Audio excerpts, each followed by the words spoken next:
what we're saying is that if you surrender yourself, and this is what your stories support, if you surrender yourself to any system without critical evaluation and without fact checking what you're getting, you are setting yourself up for failure. You cannot assume that a system that has been packed with information, maybe reliable, maybe unreliable, how do you know?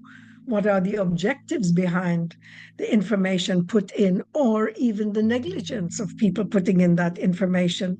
It's up to you to use your own human intelligence, A, to fact check, B, to verify, C, to look at multiple sources. Whenever we do research, we certainly do not depend on one source. We look at multiple sources and sources that we know to be somewhat neutral, not to have an agenda that they're pushing.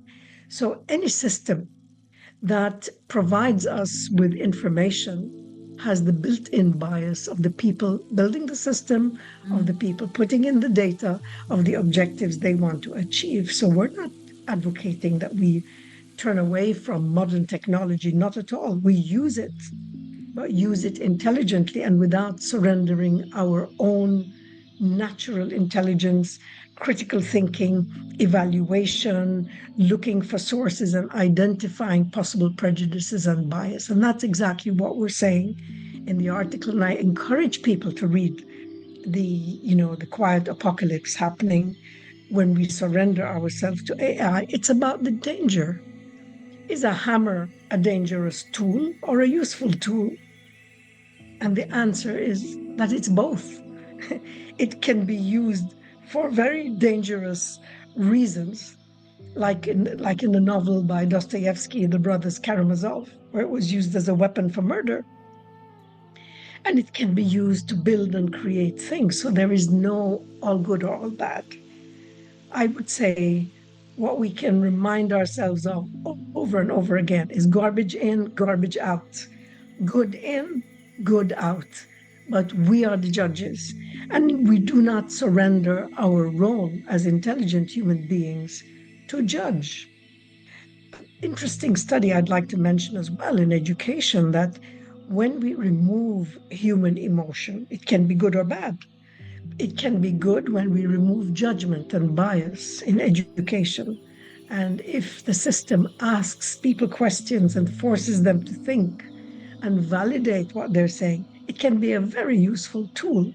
And it has been proven to be so for people who want to challenge their own thinking.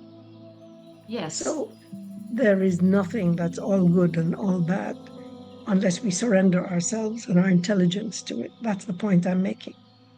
I mean, after all, it's our choice to use AI as our cognitive crutch, where we outsource all our intellectual capabilities to that machine. Or we could challenge that machine enough to enhance our capabilities and enhance our strategic and critical thinking skills. Absolutely. And that's the whole point. Do not surrender your intelligence to anybody or anything. Do not give up your critical faculty, your ability to ask questions, to verify data, to look for bias, to understand who is pushing this information, whose agenda does this information support.